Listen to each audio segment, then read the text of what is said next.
মাননীয় মন্ত্ৰী আমাৰ আটাইকেইটা কথা বিমল বৰা ডাঙৰীয়া আৰু ডিব্ৰুগড় জিলা ভাৰতীয় জনতা পাৰ্টিৰ সন্মানীয় সভাপতি দুলাল বৰা ডাঙৰীয়াৰ লগতে আমাৰ ইয়াত উপস্থিত থকা সকলো ৰাইজকে আমি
আজি গৰু বিহু অসমৰ সমাজ জীৱনৰ বাপতিসাহোন ৰঙালী বিহুৰ আজি প্ৰথম দিন।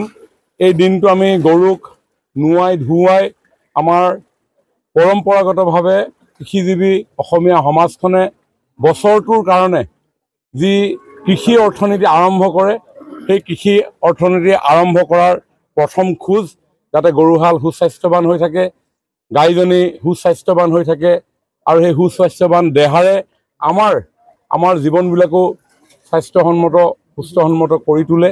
আৰু সেইকাৰণে আমি এই গৰু গা ধুওৱা পৰ্বত লাও খা বেঙেনা খা বছৰে বছৰে বাঢ়ি যা, মাৰে সৰু বাপেৰে সৰু তই হবি বৰ গৰু, এইবুলি আমি মাহ হালধিৰে গৰুহালক গাইজনীক আমি নুৱাওঁ ধুৱাওঁ। আৰু এই পৰম্পৰা আমাৰ সমগ্ৰ অসমত প্ৰত্যেকটো অঞ্চলতে পালন কৰা হয়। আমাৰ এই অঞ্চলৰো আমাৰ কমাৰচুক গাঁৱত নৱজ্যোতি যুৱ সংঘই প্ৰত্যেক বছৰে এই গৰু গা ধুওৱা কাৰ্যসূচী তেওঁলোকে গ্ৰহণ কৰি আহিছে আৰু সমগ্ৰ অঞ্চলৰ ৰাইজ এই স্থানতে একত্ৰিত হৈ আমি এই গৰু গা ধুৱাই আহিছোঁ কেইবা বছৰো। কাৰণ আজিকালি বিহুৰ সময়ত বৰষুণ নহয়। আগতে আমি যেতিয়া সৰু হৈ আছিলোঁ তেতিয়া পথাৰসমূহত পানীৰে উপচি পৰে আৰু সকলোৱে নিজৰ চুক চুবুৰী গাঁৱৰ মানুহ লগ লাগি লৈ ওচৰৰ পথাৰখনলৈ গৰু গা ধুৱাবলৈ যায়। কিন্তু আজি কেইবা বছৰো ধৰি সময়মতে বৰষুণ নোহোৱাৰ কাৰণে এই গৰু গা ধুওৱা পৰ্বটো বিগত দিনবিলাকৰ পৰম্পৰাগতভাৱে পালন কৰাৰ ক্ষেত্ৰত যথেষ্ট অসুবিধা হৈছে। কিন্তু আমাৰ সৌভাগ্য যে এই স্থানতে এডোখৰ ভাল দ ঠাই থকাৰ কাৰণে ইয়াতে পৰ্যাপ্ত পৰিমাণৰ পানী থাকে, গতিকে সকলোৱে আমি ইয়ালৈকে গৰুসমূহ লৈ আনো। খুব আনন্দৰ এইটো উৎসৱ। এই আনন্দৰ উৎসৱটো আমি আমাৰ শিপাৰ লগত যাতে বিচ্ছিন্ন নহয় তাৰ কাৰণে আমি সকলোৱে প্ৰয়াস কৰিব লাগে। মই নৱজ্যোতি যুৱ সংঘক ধন্যবাদ জনাইছোঁ। তেওঁলোকে সমূহীয়াভাৱে দীৰ্ঘদিন ধৰি এই গৰু গা ধুওৱা যিটো কাৰ্যসূচী গ্ৰহণ কৰি আছে, ইয়াৰ জৰিয়তে আমাৰ কণ কণ শিশুসকলেও গৰু গা ধুওৱাৰ এই পৰ্ব তেওঁলোকে উপভোগ কৰিবলৈ পাইছে। মই এই মুহূৰ্তত অসমৰ সকলো শ্ৰেণীৰ জনসাধাৰণলৈ মই আন্তৰিক বিহুববীয়া ওলগ আৰু শুভেচ্ছা জ্ঞাপন